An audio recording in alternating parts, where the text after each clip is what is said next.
Apat ang inaresto sa Davao City dahil sa paglabag umano sa election gun ban. Kabilang sa kanila ang dalawang may dalang replika ng baril. Makibalita tayo kay John Paul Siniel ng GMA Davao. Palakad-lakad daw sa kalsada sa Davao City habang may sukbit na baril sa baywang ang 19 na taong gulang na si Mahid Ampaso ng datna ng pulisya. Kasama niya noon ang kanyang tiyuhing si Sadiq Hussein. Hindi na nagtawag diri sa tong station nga na armado dito duha ka buok. Nag-dispatch mi abot mi sa area. Nakita nato ni siya nga nag-tuck-in mo na siya 45.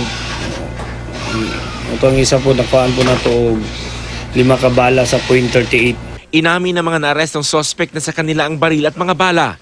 Gagamitin daw nila ito sa kalaban nilang nagbantaraw na papatayin ang kanilang kamag-anak.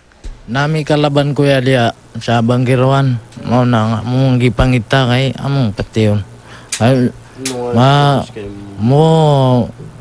mo patay man siya sa amo Og dili na mo siya patiyon. Ang tabang ko.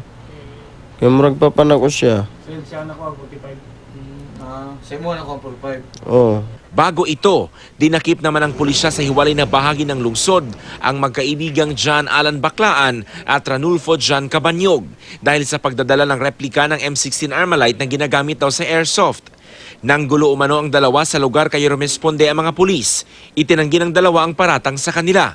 Kami sala, sir. Ha? Yo, inyo aning baril, kaning replika. Na, sir. Sige, boss. Ha?